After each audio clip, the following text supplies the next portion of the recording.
Welcome once again, all my Sec Plus Prepper friends. I'm Colin Weaver. These are the IT Dojo Security Plus questions of the day. Every single day I give you 2 questions to ponder and contemplate, hopefully getting you better prepared for your exam. Let's go ahead and get right to it.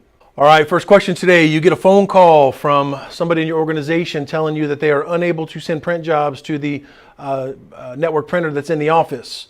While you're talking to them, they also convey to you that they can no longer access any of the network drives in the office, but they can still get on the internet. Now, being that they're a wireless LAN user, take a look at these options right here and tell me which of them you think is the most likely scenario that is going on. Go ahead and click pause, give them a read. When you're ready, we'll talk it through.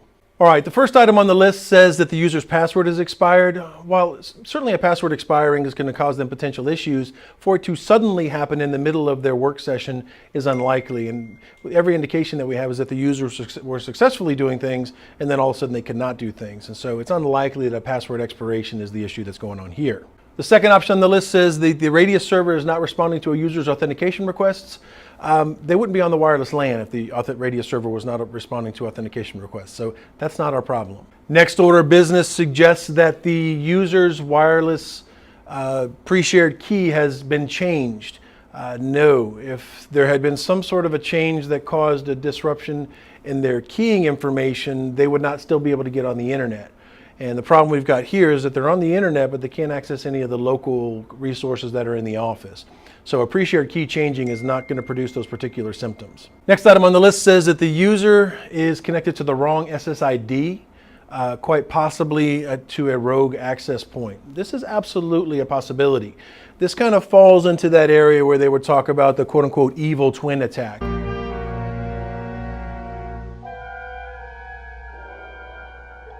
Minds are merging, Doctor. Where somebody in your environment has set up an access point that has an SSID that is the same as yours, and users have been lured over to connecting to it. This is oftentimes done by going in and producing a situation where either A, they're actively being kicked off the legitimate access point using some sort of a 802.11 protocol-based attack, or B, the person is using an access point connected to an antenna and producing power that make the evil radios seem very appealing, causing your clients to want to roam over. So it could also be inadvertent. We don't always got to go straight to malicious on these things. It could have happened accidentally, but if it's the same SSID, probably not. But that's what appears to be going on, is that the user has somehow gone and connected to another SSID, and that has disconnected them from the company's network, yet it still is providing them access to the internet. So now it's time to go start sniffing around and figure out exactly what's going on. The last answer choice on the list says that the user doesn't have an appropriately configured profile for their connection to the wireless network. If that were the case, they wouldn't be connected at all, so they wouldn't be able to be getting on the internet. So that's not what's causing our problem here. And it sounds like they had previously been connected and now suddenly are not connected. So again, the indication is stronger that they've roamed over to another access point. And that access point, either maliciously or unintentionally, is preventing them from being able to access the content on the local network. All right, here comes question number 2 today. I'm going to throw some code at you.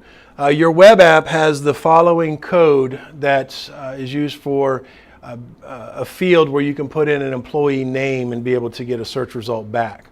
Now, you've got a pen tester who goes in and enters in that string that you see down there below, and when they enter in that particular string into that employee name field, they actually get back the person's password. Okay? Now, I want you to look at that and look at the structure of that code, and then tell me what's going on and how would you mitigate or prevent this. All right, the first answer choice here is SQL injection, and you would mitigate it with a TLS tunnel. No, that is not SQL, the syntax for it. That is LDAP in terms of the actual structure for it, or creating an LDAP string to go in and search for it. And even if it was SQL injection, a TLS tunnel is not going to mitigate it. The only thing a TLS tunnel is going to do is create an encrypted channel communication for this bad thing to happen. So whether something bad is happening through an encrypted tunnel or through a plain text exchange, it's still bad. So no, that's not the answer choice that we're looking for.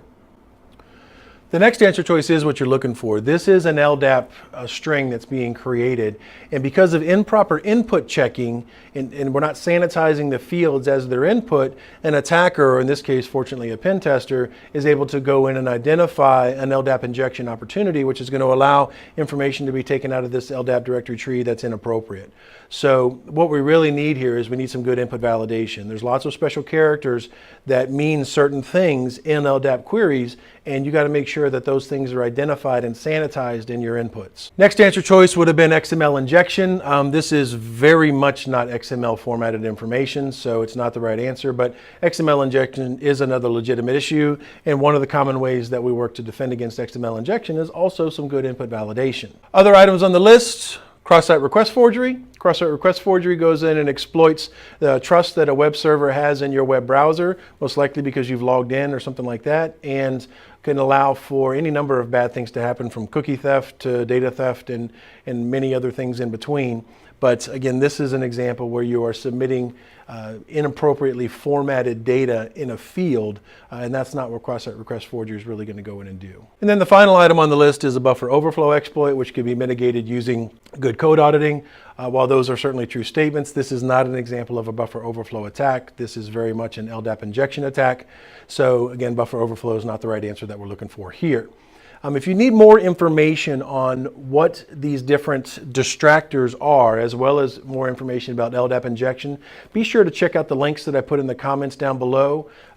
Each of them is about a page long in terms of the read, and is going to provide you a lot of incredibly good insight as to exactly what these attacks are, and more importantly, how they should be mitigated in any given particular environment. All right, there you have it. 2 more questions down. First question today was in the wireless LAN world and being able to recognize some of the common symptoms associated with an evil twin attack.